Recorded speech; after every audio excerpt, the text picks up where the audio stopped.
Zie je vanaf boven gaan? Nee, je gaat vanaf onder. Die gaat vanaf onder, ja. Toch? Ja. Ze hebben gewoon kolommen weggeblazen. Er is nagesprongen. Dit valt anders dan het World Trade Center. Vind je niet dan? Ja, je ziet het, de onderste verdiepingen gaan eerst. Ja, en de rest zakt er gewoon in. Dus dit is controlled demolition. Zeker weten. Zeker weten. Er is nagesprongen. Dit is in opdracht gebeurd. Dit heeft een team gedaan van experts. Maar dit is ook op 11 september gebeurd. Dezelfde dag? Dezelfde dag. Dezelfde dag? Weet je dat zeker? Ja.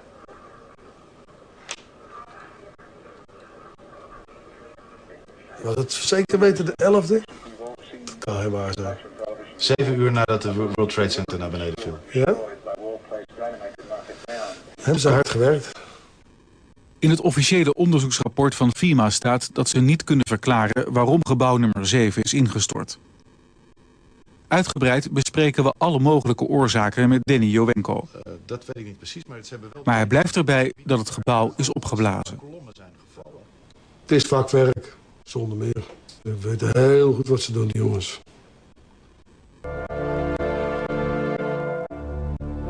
Ja, dat is vreemd. Dat is vreemd. Dat vind ik ook heel vreemd. Daar heb ik geen verklaring voor.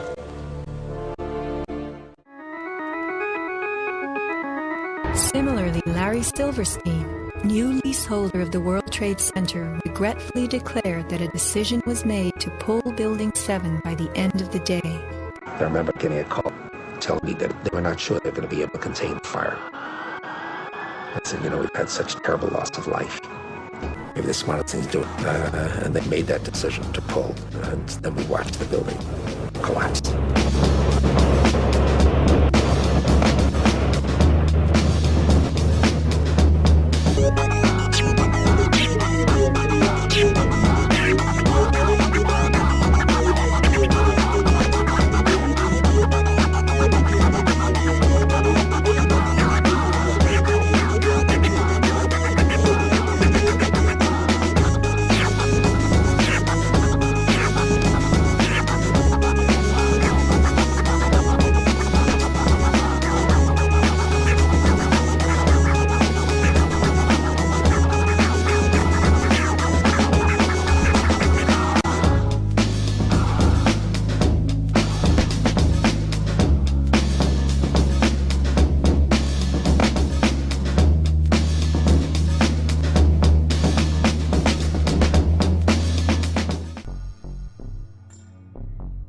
Some people say that Larry Silverstein, the leaseholder of the World Trade Center, actually admitted to demolishing Building 7.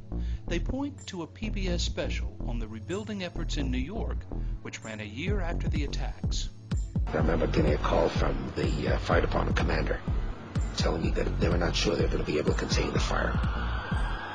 I said, you know, we've had such terrible loss of life. Maybe the smartest thing to do is pull it. And they made that decision to pull, and then we watched the building collapse. It took another year before someone put that quote together with one later in the same program. Oh, we're getting ready to pull Building 6. We have to be very careful how we demolish Building 6. So pull seems to be slang for controlled demolition using explosives in the demolition industry, right? Not so. Brent Blanchard from ImplosionWorld.com has worked his entire life in the industry, and he's never heard of it, nor has any blast team he's ever worked with. But he has heard the term used when cables are used to actually pull over a building, which is what happened with Building 6 in that PBS special. Most conspiracy sites won't show the rest of this clip, but here's an audio file that continues the special's narration. Well, we've got the cables attached in 4 different locations going up, and they'll be pulling the building to the north. It's not every day you try to pull down an 8-story building with cables. So what did Silverstein mean by his statement? Did Silverstein have the firefighters use cables to drag down Building 7? Of course not. Obviously, he meant the same thing by using the word pull both times he used it. And fortunately, we know exactly the fire department official that Silverstein was talking to. Daniel Nigro, the FDNY Chief of Operations. Did he have anything to say that sounds like Silverstein's statement? As a matter of fact, he did. in an interview preserved by the New York Times. The most important operational decision to be made that afternoon was the collapse had damaged 7 World Trade Center. It had very heavy fires on many floors, and I ordered the evacuation of an area sufficient around to protect our members. So we had to give up some rescue operations that were going on at the time and back the people away far enough so that if 7 World Trade did collapse, we wouldn't lose any more people. Approximately an hour and a half after that order was given, at 5:30 in the afternoon, 7 World Trade Center collapsed completely. Later, Nigro was interviewed for Firehouse magazine, where he said this: "I issued the orders to pull back the firefighters and define the collapse zone. It was a critical decision. We could not lose any more firefighters. It took a lot of time to pull everyone out, given the emotionalism of the day, communications difficulties, and the collapse terrain." So why would Silverstein say it if he was talking about firefighters? Because he was talking about a contingent of firefighters. His spokesperson confirmed this on September 9, 2005. The commander had told Silverstein that there were several firefighters working to contain the fire. He said the most important thing was to protect the safety of those firefighters, and withdrawing them from the area would be understandable in his view. So Nigro and the other chiefs made that decision to pull, and when Building 7 finally came down, a victim of structural damage and fully involved fires, not one first responder lost their lives. After losing 346 first responders in the earlier collapses, Nigro wasn't ready to lose a single person more. Similarly, Larry Silverstein, new leaseholder of the World Trade Center, regretfully declared that a decision was made to pull Building 7 by the end of the day, the last structure added to the World Trade Center complex. Let's hear Mr. Silverstein's actual words, delivered for our benefit in the 2002 PBS documentary America Rebuilds. I remember getting a call from the fire department commander telling me that they were not sure they were going to be able to contain the fire. And I said, we've had such terrible loss of life. Maybe the smartest thing to do is pull it. And they made that decision to pull, and then we watched the building collapse.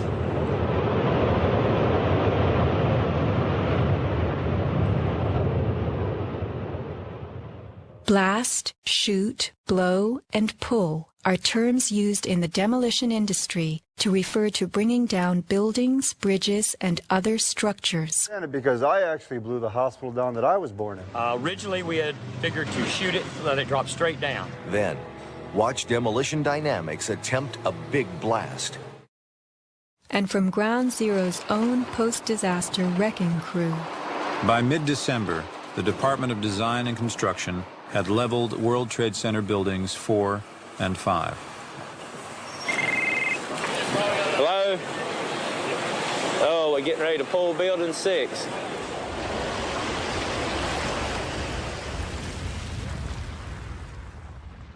So a question I have for you. World Trade Center 7 was brought down on September 11th at 5:20 in the evening. The leaseholder of the World Trade Center complex, Larry Silverstein, gave a public interview on PBS in 2002, and he said that they pulled that building, which is a demolition term for intentionally bringing down a building.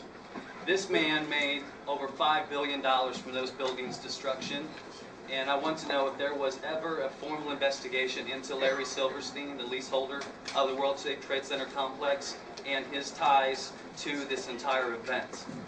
I don't believe there's been a formal investigation. I haven't heard that. I don't know that. I do know that that wall, I remember, was in danger, and I think that they made a decision based on the danger that it had of destroying other things, that they did it in a controlled fashion.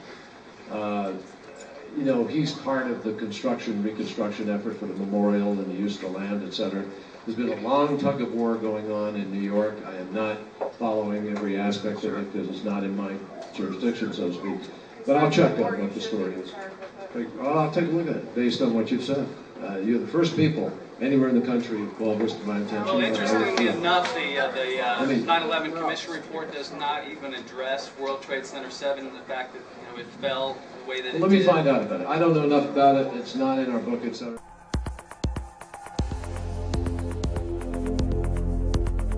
Barry Jennings was the deputy head of emergency management there for New York City.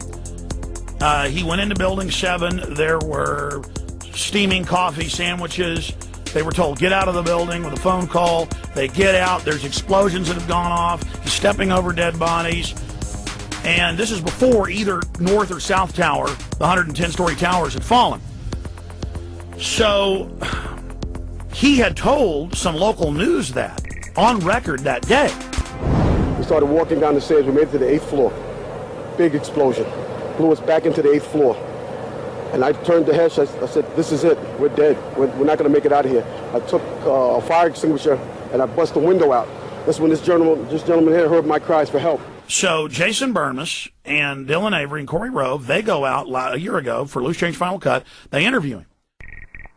Hi, my name is Barry Jennings. I'm 52 years old. I've worked for 33 years at one location. When the Office of Emergency Management did an activation, they always included our locale. And what they did was monitor the emergency. They actually coordinated the emergency through several agencies. I received the call shortly after the first plane hit. I got there, I had to be inside on the 23rd floor when the second plane hit. Upon arriving into the OEM EOC, we noticed that everybody was gone. I saw coffee that was on a desk. Still, the smoke was still coming off the coffee. I saw half-eaten sandwiches. And only me, Mr. Hess, was up there. After I called several individuals, one individual told me that to leave and leave right away. Mr. Hess came running back in and said, we're the only ones up here, we got to get out of here. He found the stairwell. So we subsequently went to the stairwell and we're going down the stairs. When we reached the 8th or the 6th floor, the landing that we were standing on gave way. There was an explosion and the landing gave way. And I was left there hanging. I had to climb back up and now I had to walk back up to the 8th floor. When I made it to the 6th floor and there was an explosion, the explosion was beneath me. Keep in mind now, it's pitch black in there. All the lights went out. So when the explosion happened, it blew us back. I'm thinking I'm standing on the landing. I'm actually holding on to a pole above us. Really? And I had to climb back up because Hess is yelling, what do we do now? I said, there's only one thing we can do, and it's go back up. Both buildings were still standing. Keep in mind, I told you the fire department came and ran. They came twice. Why? Because building Tower 1 fell, then Tower 2 fell. And then when they came back with all concern now, like, to get me the hell out of there. I was trapped in there for several hours. I was trapped in there when both buildings came down. All this time, I'm hearing all type of explosions. All this time, I'm hearing explosions. When they finally got to us, and they took us down to what they called the lobby, because I asked them, I said, when we got down there, I said, where are we? He said, this was the lobby. And I said, you gotta be kidding me. It was total ruins. Total ruins. Now keep in mind, when I came in there, the lobby had nice escalators. It was a huge lobby. And for me to see what I saw, it was unbelievable. And the firefighter that took us down kept saying, do not look down. And I kept saying why. He said, do not look down. And we were stepping over people. And you know you can feel when you're stepping over people. This big giant police officer came to me. And he says, you have to run. I said, I can't run, my knees are swollen. He said, you're gonna have to get on your knees and crawl in. He said, because we have reports of more explosions. And that's when I started crawling. And I saw this guy fall behind me, and his comrades came to his aid. They dragged him to safety. I'm just confused about one thing, and one thing only. Why World Trade Center 7 went down in the first place. I'm very confused about that. I know what I heard. I heard explosions. The explanation I got was, it was the fuel oil tank. I'm an old boiler guy.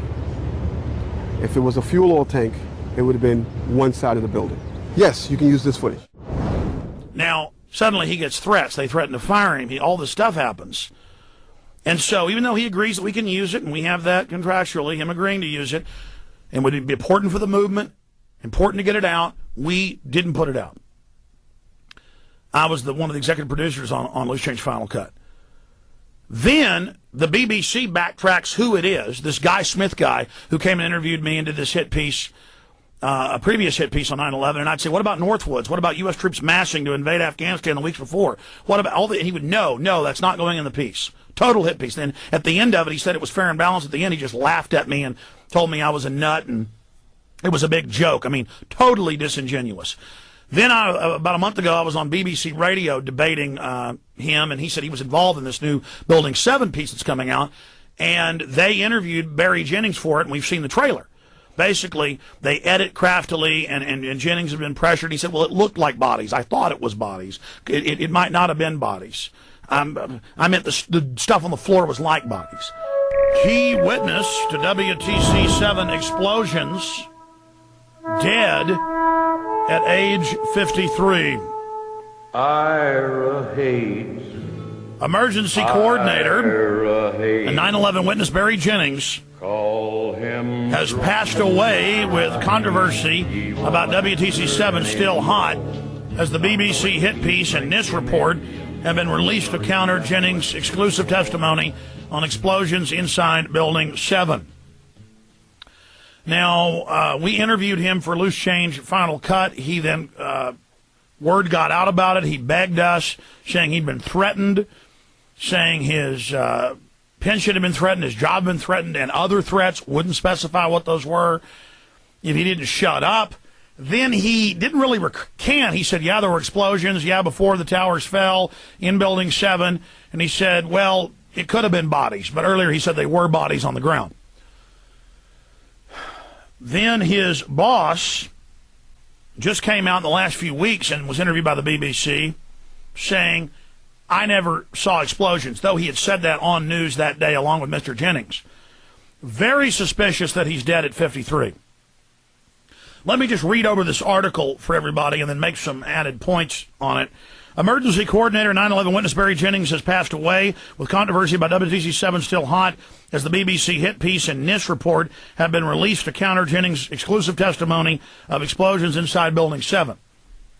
Now that's, we could say exclusive, but really his boss talked about explosions, firefighters and police talked about it, EMTs talked about it, there's cops on CNN saying, get back, they're going to blow it up, it's going to come down, and the owners said they blew it up. So problem is, see, he's credible because he was the deputy emergency manager of that area.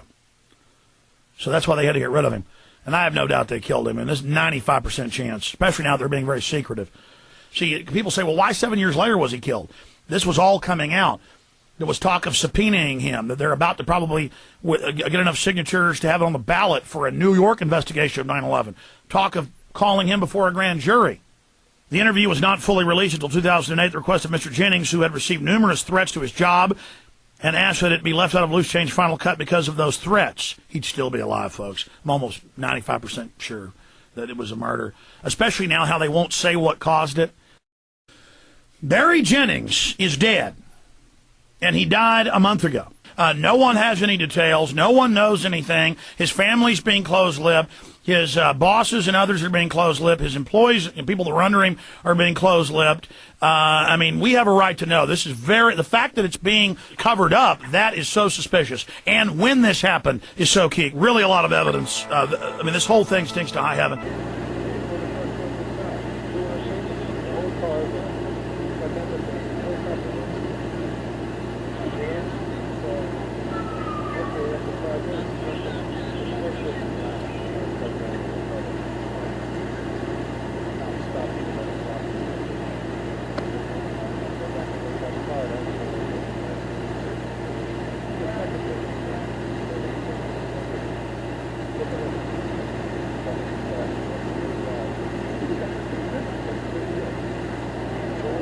Whoa, whoa, whoa, whoa.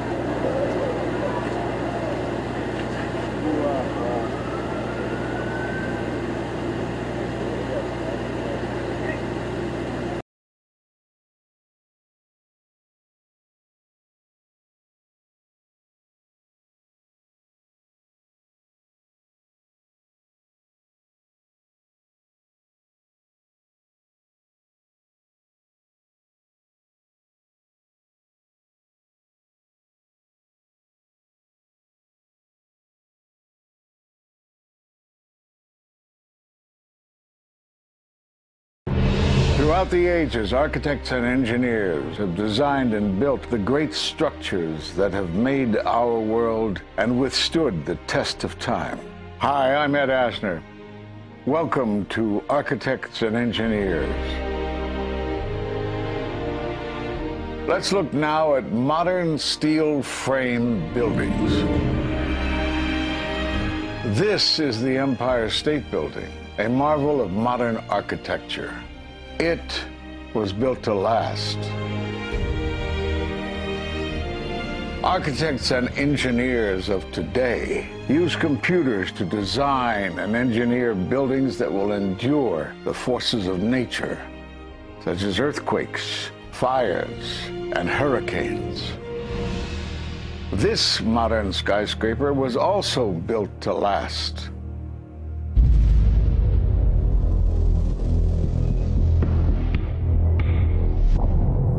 We've seen buildings completely destroyed like this before, but only when done intentionally.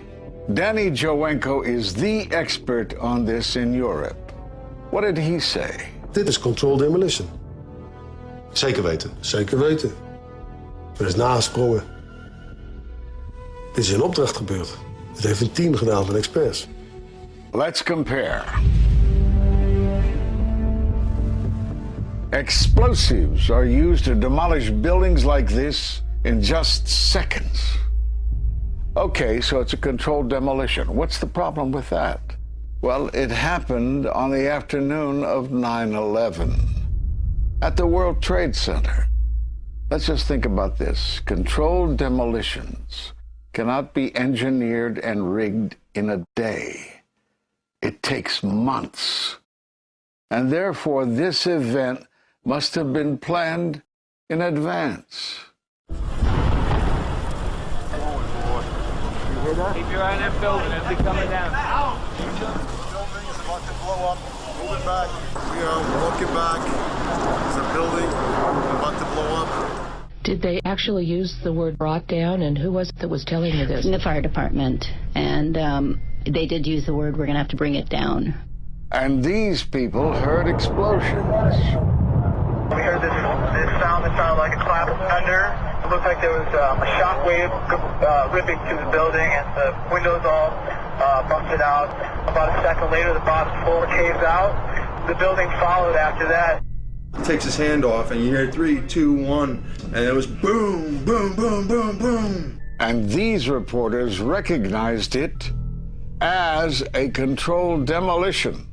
And I turned in time to see what looked like a skyscraper implosion. It looked like it had been done by a demolition crew. The whole thing just collapsing down on itself. For the third time today, it's reminiscent of those pictures we've all seen too much on television before, when a building was deliberately destroyed by well-placed dynamite to knock it down. It was almost as if it were a planned implosion. It just pancaked. So what's the problem if this was a planned demolition? Well, we are told by government agencies that this building came down as a result of normal office fires. The National Institute of Standards and Technology produced their final report in 2008. World Trade Center 7 collapsed because of fires fueled by office furnishings. It did not collapse from explosives or from fuel oil fires. But what do you think brought down the building? And what caught my eye is more than 1,300 architects and engineers examine the evidence about Building 7's collapse and disagree with the official report issued by the National Institute of Standards and Technology. I certainly am much more open-minded about it than I was, and it is because of the involvement of the 9/11 families and all these engineers and architects. You are about to hear from architect of 23 years, Richard Gage, AIA, member of the American Institute of Architects and founder of Architects and Engineers for 9/11 Truth. Now there are more than 1,500 architects and engineers who say that it could not have been brought down by office fires.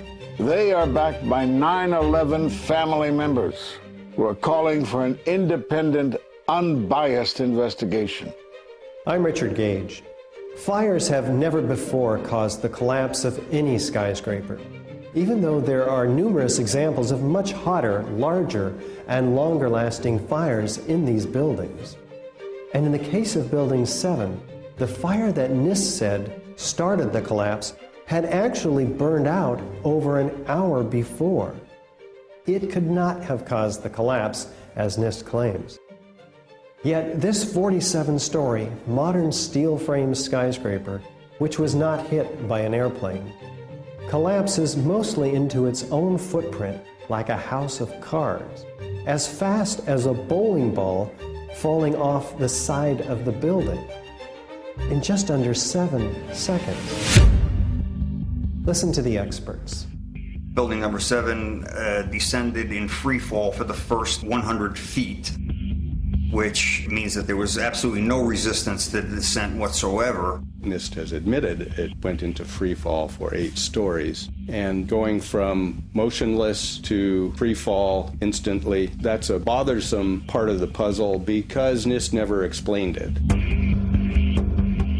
We've got a building that came down in its own footprint, so all of the columns really needed to be severed at the same time in order for that structure to fall the way that we saw. The symmetry is the smoking gun. The whole building completely comes down in one continuous motion. There couldn't have been any structural resistance.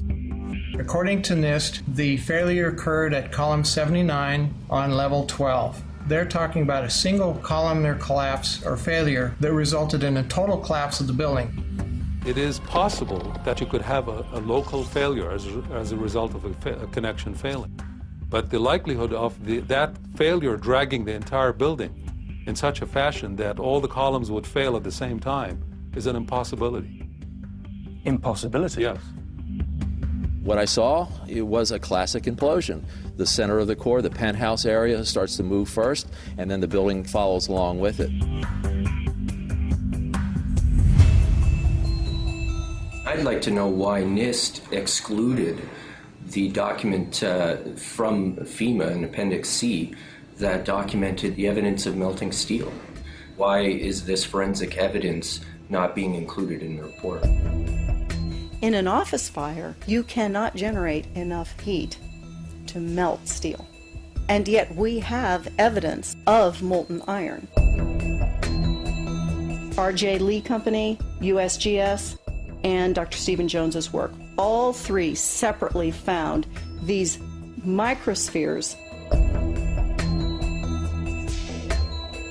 In the dust, we found what we characterize as unreacted thermitic material in the shape of some very tiny red-gray chips, which have different properties, and in the reaction they produce molten iron, which is the prime indication of a thermitic reaction. And such a reaction can be used to destroy steel structures.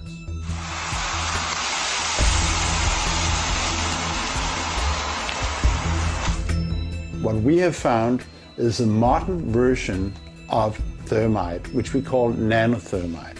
There were these iron microspheres present in all of the dust samples that needed to have been formed in extremely high temperatures. I've independently seen thermitic activity within 2 separate independent samples of World Trade Center dust. My contention, based on finding thermite residue in the dust, is that it happened before. It didn't happen after in the fires that ensued in the rubble pile afterwards. All the characteristics of the microspheres tell me that thermite was involved in melting those steel beams. So thermite, if it was present at the World Trade Center and created this molten metal that so many witnesses and photographic evidence shows, would also explain the fact that the fires could not be put out at Ground Zero. The only thing that is consistent with all of the evidence that we have that could cause such a thing is the use of thermite to cut through the steel. You'd get down below and you'd see molten steel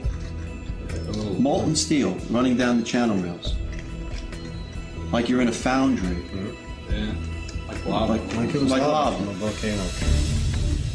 Well, the manual gets into thermite, and if it says if you have melted steel or concrete, which we had on 9/11. We should test for it. It's this fused element of steel, molten steel and concrete and all of these things all fused by the heat into one single element. We're asking for an investigation that follows national standards. There's no excuse to not test for this. If terrorists used explosives in '93, why didn't we test for them? If all these witnesses heard explosions, why aren't we testing for them? NIST concedes that they found no evidence for explosives. So then we asked them, well, did you look? And they said, no, we did not look for explosives or residues of explosives. So the preconceived notion of NIST is that there's no evidence for explosives, and so there's no point in looking. That is the most unscientific thing that you can possibly think of, not to look because you don't expect to find evidence, and in fact the evidence is overwhelming. They state these conclusions for which there's virtually no evidence, and then they ignore conclusions that can be drawn from the evidence. The Freedom of Information Act request to NIST was denied with the claim that releasing this data might jeopardize public safety. How could it possibly jeopardize public safety? The destruction of evidence was a criminal act in itself. It was already being carted away and destroyed when the FEMA investigators got there about a month after September 11th. You can't do science when you are deprived of the evidence and when your hypothesis is the least valid instead of the most likely. When the most likely hypothesis in the case of Building 7 wasn't even mentioned. This is not science. The scientific forensic evidence, ignored by NIST, but carefully reviewed by teams of technical professionals, corroborates the hypothesis of explosive controlled demolition. We've traveled to 21 foreign countries and 32 American cities, bringing this evidence to the attention of the public. And we're backed by 9/11 family members and other concerned citizens who are calling for an independent, unbiased investigation. I'm a family member trying to find out the answers to the murder of 3,000 plus people. The bottom line is that it needs to be investigated properly. Please look at architects and engineers. People all around the world, scientists all around the world are questioning this. And there's some deep, deep explaining to do. It took some kind of consciousness raising on my part before I was willing to look at the possibilities. And really, you need to go where the evidence leads. As an engineer, and I have 3 degrees in engineering, I signed that petition for architects and engineers for 9/11 Truth some time ago because the American people absolutely need the truth of 9/11. Look at the evidence. In fact, I'll say this very categorically. Any reasonable person who looks at the evidence that's been brought forward has got to come away with the feeling that something has to be done, a real investigation has to be put forward. We will never heal. This country will never, ever, ever forget that day. We have to demand a new investigation. I want justice here. The country owns this. We were all victims. You all should want answers. It's not just ours, not just mine. We all lost something that day. It's distressing for everyone to come to terms with this evidence, but we must pursue the truth wherever it leads. Look at the evidence and decide for yourself. Saw the big hubbub going on around Building 7. Walked around it. I saw a hole. I didn't see a hole bad enough to knock a building down, though.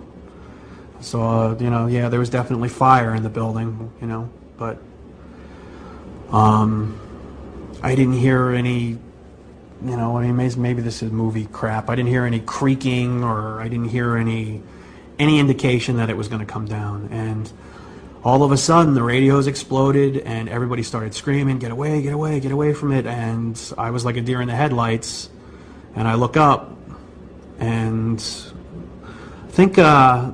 I think I remember pretty clearly the 2 guys that I knew were on the transit radio. I don't know if those tapes are out there, but I can try and look for them and show you exactly what I'm talking about. But it was that moment, you know, get away, and I looked up, and it was nothing I would ever imagine seeing in my life. You know, the thing started peeling in on itself, and I mean, there was an umbrella of crap 7 feet over my head that I just stared at. And somebody grabbed my shoulder, and I started running, and the shit's hitting the ground behind me. And the whole time you're hearing boom, boom, boom, boom, boom. So I think I know an explosion when I hear it, you know. I was real close to Building 7 when it fell down, and running away from that sucked. That's one of the things that I live with all the time, and I don't know, but that didn't sound like just a building falling down to me while I was running away from it. There's a lot of eyewitness testimony down there hearing explosions. I didn't see any reason for that building to fall down the way it did, and a lot of guys should be saying the same thing.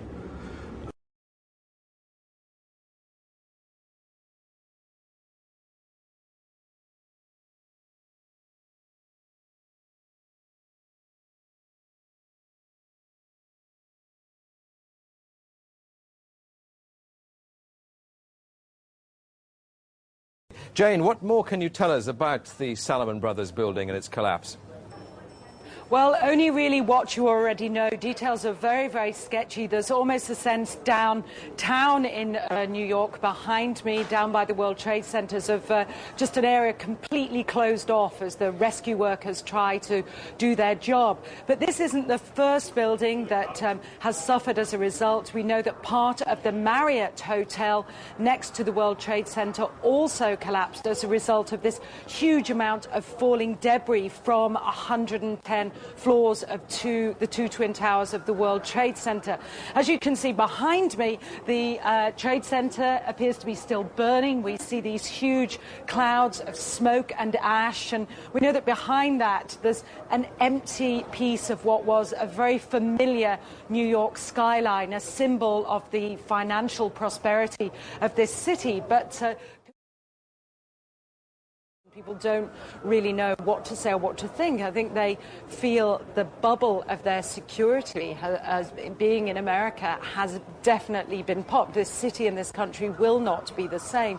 But they don't really know where to turn. That's the very sad thing. I think there's going to be a lot of very, very traumatized people that has hit them very, very hard. Jane, I think many of us, when we heard the news, perhaps on the radio earlier today, were completely flabbergasted by it and just couldn't comprehend it. I mean, it almost sounded too far-fetched. I was wondering what it's felt like for you being in Manhattan. Well, unfortunately, I think we've lost the line with Jane Stanley in Manhattan. Perhaps we can rejoin her and follow that up later.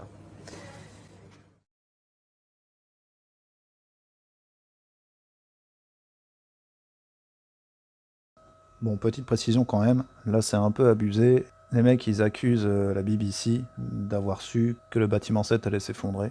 Parce que le journaliste demande où en est le bâtiment des frères Salomon et son effondrement.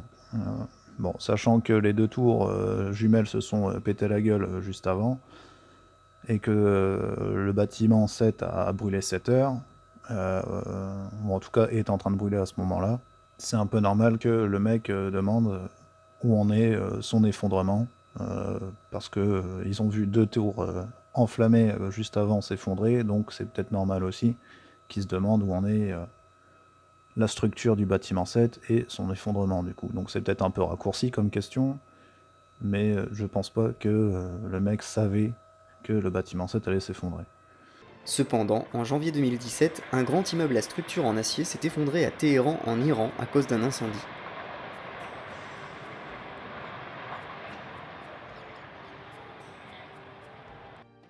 De même, en 2005, la tour Windsor à Madrid, qui avait une structure en acier et béton, s'est effondrée en partie suite à un incendie. Quelle partie ? Évidemment la partie haute en acier. Le noyau en béton et l'étage de transfert en béton ont résisté. Or, aucun des bâtiments du World Trade Center n'avait ce genre de structure en béton. Le béton n'était utilisé que pour les dalles des étages et n'était pas porteur. Les incendies de Madrid et de Téhéran prouvent que le feu peut détruire des constructions à structure d'acier. Quand récemment la tour Grenfell de Londres a connu un incendie long et intensif sans s'effondrer, les croyants de la théorie du complot du 11 septembre ont cru gagner un nouvel argument de poids. Mais ils se trompent. Quelle était la différence, me direz-vous ? Eh bien tout simplement la tour Grenfell était une tour à structure de béton. Ce n'était pas de l'acier, et même pas une combinaison d'acier et de béton. On voit donc que la méthode de construction tient une grande place dans la capacité d'un bâtiment à résister à un long incendie. Donc cette comparaison avec la tour Grenfell est fausse. Le fait est que sur Wikipédia, c'est marqué que le bâtiment 7 avait un cœur en béton armé, et qu'en plus de ça, il était ignifugé. Donc faudrait savoir à un moment aussi, pour ces mecs-là, le bâtiment 7 a un cœur en béton armé, mais ils se pètent la gueule complètement, alors que leur argument principal, au vu des nouveaux cas, c'est que les bâtiments en béton armé résistent aux flammes. Donc il faudrait savoir ce qui se passe exactement. Est-ce que quand il y a du béton armé, ça se pète la gueule ou pas? Donc voilà, ils vont dire que la structure en métal tenait le béton armé, le noyau central. Bon, ça m'étonnerait. Quant aux poutres ignifugées, bon, le bâtiment a quand même brûlé pendant 7 heures, donc bien plus que ce qui était prévu. Bon, ça, peut-être, ok, pourquoi pas. Quand on voit les images quand même, le feu n'a pas l'air si ravageur que ça. Il est sur 2 étages. Et c'est marqué sur Wikipédia que justement, les réservoirs d'essence qui étaient dans le bâtiment n'ont pas influencé, ou ne se sont pas déversés comme on pourrait s'y attendre, ou en tout cas ce qui s'est passé pour le World Trade Center numéro 1 et 2. Donc l'essence qu'il y avait dans les réservoirs du bâtiment 7 n'ont pas été touchés. Donc ça n'a pas influencé, c'était juste un feu de bureau, et il a réussi quand même à faire s'effondrer le bâtiment. La structure a été touchée par des débris, ok, mais est-ce que c'est normal que le bâtiment se pète la gueule, encore une fois, juste à cause d'un feu de bureau? I can't attest to the validity of that. All I can attest to is that by noon or 1 o'clock, they told us we had to move from that triage site up to Pace University, a little further away, because Building 7 was going to come down or being brought down. Did they actually use the word brought down, and who was it that was telling you this? The fire department, and they did use the word. We're going to have to bring it down, and. Standing there, we were watching the building actually because it was on fire. The bottom floors of the building were on fire, and we heard this sound that sounded like a clap of thunder. Turned around, we were shocked to see that the building was. It looked like there was a shock wave ripping through the building, and the windows all busted out. And it was horrifying. And then about a second later, the bottom floor caves out, and the building followed after that. And we saw the building crash down all the way to the ground. We were in shock. And then the worst part about it, we saw the smoke and the plumes of smoke coming after. But even then, they said, hey, you got to stay behind this line because they're thinking about taking this building down. They're not sure if it's stable or not. So they were holding a line off because they had knowledge that something was going to happen. Well, they pushed us back a little bit. About 15 minutes later, actually like a couple minutes later, they started calming down. They let the border through. People started coming back out into the street. We watched like 5 New York City buses jam-packed with people wanting to do search and rescue head down there towards Building 7. People walked out into the middle of the street to see these people off, like bon voyage. And right then, Building 7 came down, and it was a stampede.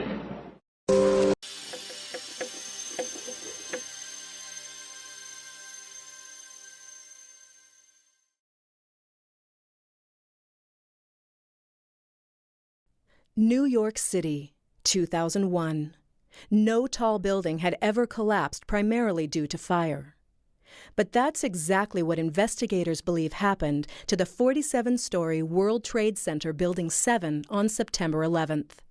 According to a 3-year comprehensive building and fire safety investigation just completed by the National Institute of Standards and Technology, or NIST. World Trade Center 7 collapsed because of fires. We really have a new kind of progressive collapse that we have discovered here, which is a fire-induced progressive collapse. And in fact, we have shown for the first time that fire can induce a progressive collapse. NIST used detailed data describing the building and its contents to create the most complex computer simulation of a structure collapse ever made. Falling debris from Tower 1 started fires on 10 floors in Building 7. A break in the city water main from the collapse of the towers disabled sprinklers in the lower half of WTC7, allowing fires on those floors to burn for 7 hours. The NIST computer model was validated with evidence from videos, photos, witness accounts, and other data. It shows that heat from fires expanded long support beams, causing connections and floors to fail. So you look at the floors failing here, and eventually this column 79 is going to buckle, it fails, and then the entire vertical progression takes place. The buckled column caused additional collapsed floors and falling debris that removed support from adjacent interior columns.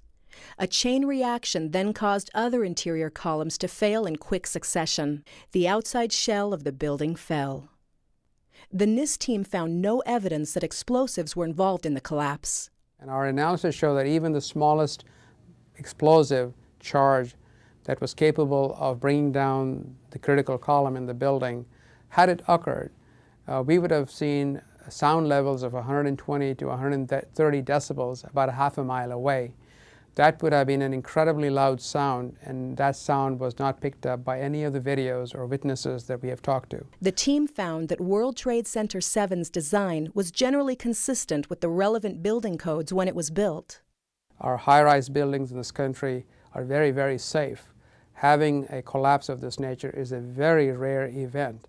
Nevertheless, to ensure that buildings do not collapse in fires, even when sprinklers fail or are not present, the NIST team urges reevaluation of the fire performance of structures with long-span floors and other design elements similar to WTC7. The team's report also calls for stronger codes, standards, and practices so that other buildings don't suffer the same fate.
And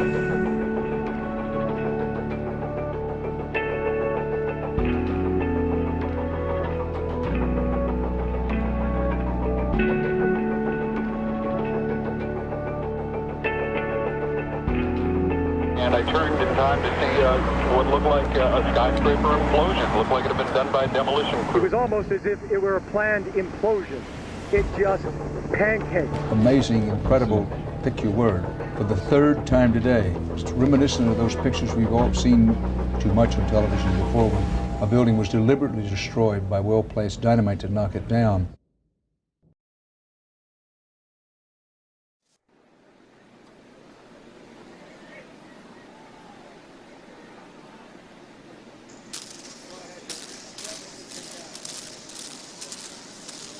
J'ai trouvé cette vidéo sur internet, évidemment. Et alors, est-ce que c'est un fake ou pas? Ça, c'est la question, parce que c'est la seule que j'ai trouvée où on voit des explosions. Alors, est-ce que ça a été rajouté en post-prod ou pas? Ça, c'est la question. Par contre, impossible de faire un parallèle avec des vidéos, comme on le voit presque à chaque fois, du même côté. Donc avec la lumière qui vient de la droite, avec la fumée qui est à gauche. Alors, est-ce que l'image a été retournée pour faire croire qu'on prend la vidéo de l'autre côté? Le fait est que les nuages qu'on voit sur le côté droit sur cette vidéo n'ont rien à voir, ou en tout cas j'ai pas vu de parallèle avec les autres images qu'on voit. Donc je ne sais pas d'où vient cette vidéo, j'ai pas réussi à retrouver une source ou la vidéo, quoi que ce soit, en complet, rien. Il n'y a que ce petit morceau, de mauvaise qualité évidemment. On voit quand même que le gars zoom, donc est-ce que ça a été fait en post-prod aussi pour faire croire que le mec zoomait sur les explosions? C'est la question, mais le fait est que j'ai pas trouvé une autre vidéo où les nuages sont de cette forme-là sur le côté droit et à ce moment-là de la vidéo. Et en plus de ça, contrairement aux autres vidéos, l'élément noir en haut à droite s'effondre presque en même temps que le bâtiment, par rapport aux autres vidéos où justement il s'effondre plusieurs secondes avant le début de l'effondrement. Du coup, ça tenterait à prouver que c'est vraiment l'autre côté du bâtiment qui a été filmé.